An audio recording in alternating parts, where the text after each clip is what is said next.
Hello， 大家好，我是王炯，欢迎收看本期小白测评。今天我们又在第一时间为大家带来一加刚刚发布的1+10 Pro， 年前也是迫不及待啊，发布了他们的新旗舰。其实上一代1+9 Pro 的时候，最重要的就是和哈苏进行合作，主打的是影像方面。但是这一次呢，是有了一个基础了啊，把重心转移到了游戏方面，特别强调了一下自己在性能方面的表现，还有就是散热啊，这些地方都是我们本期关注的重点。骁龙8交给1+调教表现如何？不关注今天小白测评，马上开始。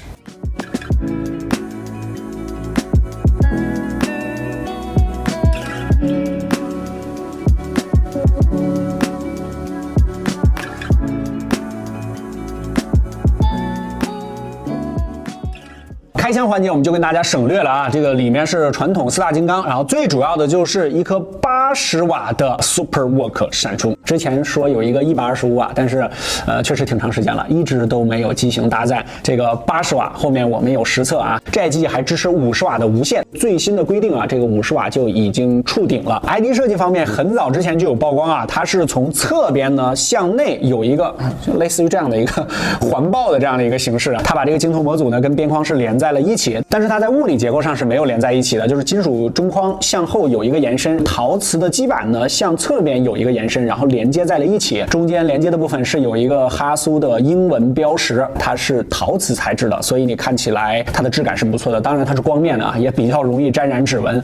录制上镜的第2天，我们又拿到了万物青色啊，这个青色呢，它有点墨绿色那个感觉，然后颜色比较浅，又加入了一点点灰色，当然这是我个人的主观感觉，而且这个颜色非常的克制啊，挺素雅的啊。然后包括金属中框，它都做了这种淡淡的绿色的这个处理，也是抛光的这个工艺，我个人还是比较喜欢这个颜色的。其实，在颜色上1加玩的还是比较多的。然后在镜头模组这个陶瓷基板上是没有做同色处理的，黑色和绿色全部都是一样的。你更喜欢哪一个呢？可以走波弹幕。然后这次还有一个银色，有点长在我审美上的那种感觉，可能是岁数大了的这个原因啊，比较喜欢这种银色或者银灰色啊。这个工艺给大家打出来了，形成了一种不锈钢的这个质感啊，但其实呢，它还是一个塑料的这个质地啊。但是你看着或者说这个产品放在这儿的时候，都感觉是一个不锈钢的1+84 Pro 啊。它的功能上呢，这次新增加了一个就是双设备的连接啊，这个很常见了啊，跟之前那个是没啥特别的，3080的续航，-40dB 最低的这个降噪，包括里面啊，这些都是一样的，只不过是增加了一个新的配色啊。后摄猛的一看好像是4摄，但其实有一块呢是它的闪光灯模组，这块有一个数字啊，一开始我们还不太明白 P2D50T， 然后我们专门找了一下身边玩哈苏相机的富豪小伙伴问了一下啊，这应该是延续了哈苏的一个命名方式，这个 P 呢代表的就是产品啊，就是它的手机凤嘛，然后2D 呢是第2代的哈苏镜头，然后50应该是代表它的主摄5000万像素，然后 T 就是 Triple， 然后3颗镜头的这个意思啊。当然这只是我们猜测的，这个一切以官方解释为主。它本身这个镜头呢就有一部分的这个凸起，它2颗镜头侧边的这个是还要再凸起那么一点点，这1毫米都不到啊。然后内侧这个镜头是做平了。手机呢它虽然采用了双曲面的这个设计啊，包括正面啊，握在手里的第一手感还是感觉它稍微有一点厚嘛，因为8.55了嘛，它放入了一个5000毫安时的大电池，双电芯的啊，为了配合它这个80瓦的充电。正面的这个曲面屏上呢，同样是非常的克制啊，现在大家都是这种就是微微曲的那种感觉。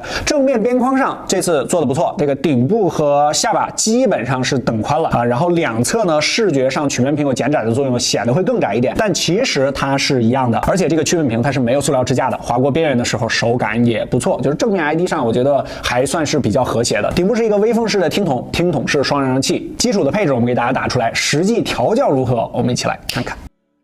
实测数据上，1+调教的骁龙8娱乐图综合得分101万加，各家都差不多啊。单项上 Geekbench 单核1253，多核3671 ，CPU 略低于其他骁龙8的机型 ，GPU 3 Mark Wildlife 10378，存储上也是 UFS 3.1，几款骁龙8也是大差不差啊，纸面跑分中规中矩。落地实测，首先低负载王者高清60帧，整机平均2.92瓦，基本持平小米12 Pro， 中负载合冰晶90帧，整机平均89.5帧，帧率稳定，整机功耗平均4.49瓦。虽然同为为 2K 120赫兹，但一加调教的要好于另外几款骁龙8的机型，基本持平888。这里要提一下一加最新的 HyperBoost 的稳帧技术和 GPA 极限稳帧技术，其中最重要的就是一加对于游戏的整套 AI 模型，通过对温度、功耗和游戏实际场景的实时监测，来动态调节 SoC 的性能，从而降低功耗，减少卡顿掉帧的次数。查看 CPU 的帧率曲线，一加的调度非常有意思，小核和中核频率压的都非常低，中核平均仅为 1.12 赫兹，要远低于 GTR Pro 的 2.04 赫兹，但大核心略高，通过动态调节各核心的频率来调节实际游戏场景所需要的性能，从而降低功耗。尽管一加已经很努力很优秀了啊，但受限于平台，功耗依旧不敌骁龙888的 iQOO 7啊，不过也要注意 2K 屏幕会有一定影响。整体来看，一加中低负载下的功耗表现是有提升的，但和麒麟9000相比还有较大的差距。那么这个稳帧技术实际体验如何？我们进行了一场连续40分钟王者荣耀极致画质加90帧的测试，一加前35分钟满帧运行，35分钟之后锁帧88，整体是比较稳定的，和骁龙888发热锁帧相比表现还不错。高负载原神最高画质测试，一加游戏7分钟就出现了掉帧，最后锁在了43帧，整机平均帧率47.1，这个版本调度是较为保守的，不过功耗也不高，整机平均 5.13 瓦，换算成能效比不如骁龙888 Plus。换来的就是发热场表现不错，半小时机身最高 46.4摄氏度。分辨率我们也数了一下，一加10 Pro 84个锯齿，约 720P 的渲染分辨率，高于小米和其他几款888的机型基本一致。最后极限性能测试，光明山脉游戏4分钟锁帧50，整机游戏平均 48.2帧，帧率持平 GTR Pro， 但功耗还是更低一些，整机平均 6.94 瓦，换算成能效比约 6.95 FPS 每瓦，领先小米和 realme。不过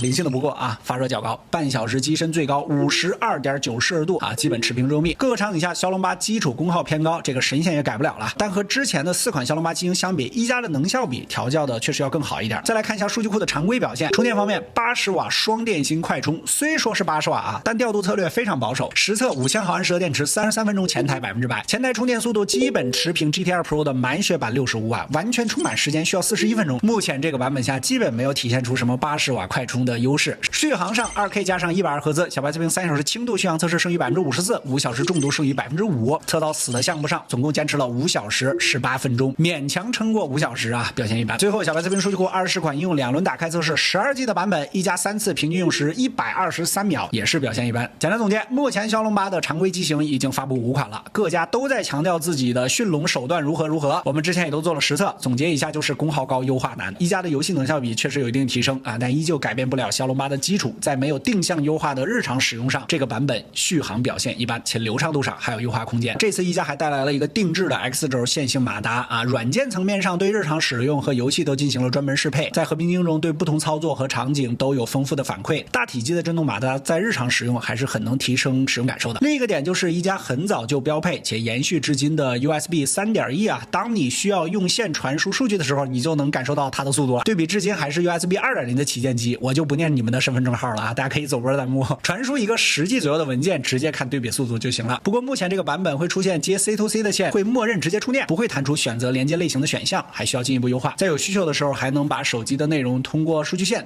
连接到屏幕上，最高支持 2K 60赫兹或 1080P 120的规格。一加这次打造的性能旗舰诚意是能感受到的，相对的性能优化也是有感知的，硬件基本给你拉满，游戏体验尚可，表现还算及格，但充电和日常速度上还有很大的优化空间。屏幕上前有开启高刷元年的一加7 Pro 2022，这次屏幕依旧不错， 6.7 2K 加上120 525的 PPI。 比较遗憾的是依旧是上代的E4材料，但升级了 LTPO 2.0， 获得了泰尔实验室自适应显示刷新率性能的5星认证。在开发者选项中开启实时帧率显示，使用一段时间之后，主流 App 基本对高刷都进行了适配。我们目前体验的这个版本有6档刷新率以微博为例在新系统界面滑动是120赫兹，切换到视频则是30或者60赫兹，动画停止时最低降到了1赫兹，在一些亮度较低的情况下则是可以降到10或者5赫兹。较低的刷新率在小说和一些静止画面长时间观看的时候相对会更加省电一些。整个高刷的反应过程还是比较灵敏的，没太出现什么肉眼可见的动画掉帧，体验还不错。今年各家厂商都在强调新的 LTPO 屏幕，但各家目前适配的情况都不太一样，且目前系统前台显示的这个当前刷新率还有一些争议，待我们找到相对严谨的测试方法之后再给大家来个横评看看。系统方面，一加在加入 OPPO 大家族之后，品牌的定位一直也相对较高，这次首发了基于安卓12的 ColorOS 12.1。 体验方面到目前还没有什么很影响使用的 bug， 整体的动画效果依然是略显华丽的也非常流畅，连这个打断动画做的都不错。相较于之前轻氧 OS 的傻快，现在更加迎合大众市场了。功能上新增了跨屏互联啊，它类似于鸿蒙的多屏协同啊，延迟和体验都 OK， 传输速度40多兆每秒。今年各家都在布局全方位的硬件生态环境啊，先做软件试试水啊，未来应该都会有更多硬件设备加入。自由翻译这个小功能，对于一些没有翻译的生肉资源来说是个不错的辅助工具，支持中英日韩多国语言啊，但是翻译准确度略差，大家不要太过依赖工具，不然可能会出现一些不必要的尴尬。前面我们说这个2D 嘛，可能是这个第2代，而且这次它也确实是哈苏 2.0， 之前有这个1+9铺路了，主镜是并没有换的啊，还是 MX789定制的那颗镜头，然后它加上了一个勾人1啊，这个方便大家识别啊，不是那个 GA1， 也是150度的超广角啊，实拍，我们一起来看看。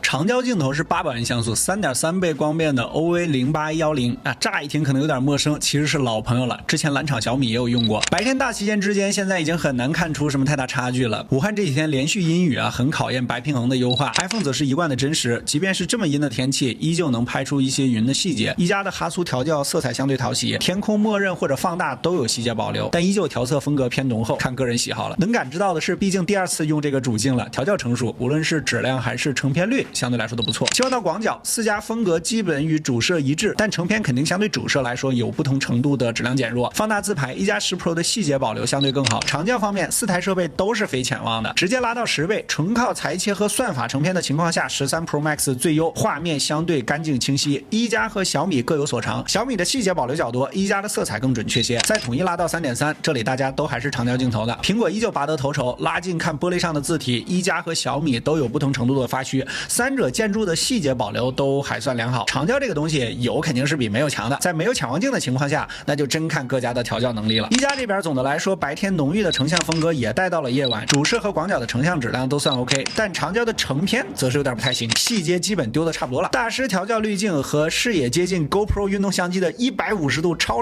广角，目前不止一家有，体验一段时间感觉是个发朋友圈的功能，可玩性确实比较高，但是它大于实用性。专业模式适配了全部镜头，有了更多选择。一加的视频最高支持到了 4K 120，相对少见，值得点赞。一加10 Pro 总结：一开始以为用了老主镜啊，但体验下来总体并没算失望。比较关键的是我们一直强调的随手拍的体验啊，成片率较高，广角成像 OK， 加上哈苏 2.0， 内部评价在2022这波新机之中名列前茅。这台机器让我比较意外的其实是它的充电和电池，因为之前一加在自己的顶级旗舰上面是不会加那么大的电池的，它比较是想追求一个平衡，但这次可能也是有一些来自骁龙8的这个压力吧，直接上了5000加上80瓦的这个有线是比较难得的，表现是比较全面的。OK， 一加这个品牌在经历了一系列的变动之后啊，现在呢有非常明确的信号啊，就是它由之前小众的比较偏极客的啊自己的那个小圈子，现在往大众方向极力的去推，极力的去发展啊，适应更多的用户，要不然这个机器也不可能在方方面面尽量都给你做的全面一些，包括 ColorOS 的这个使用。当大家看到这期视频的时候啊，本期的所有实测数据和样张都已经更新到了小白视频的公众号啊，数据库里面也都有，你可以随时随地免费查看。如果觉得本期视频对你产生了一点点帮助啊，可否在下方给我们点个赞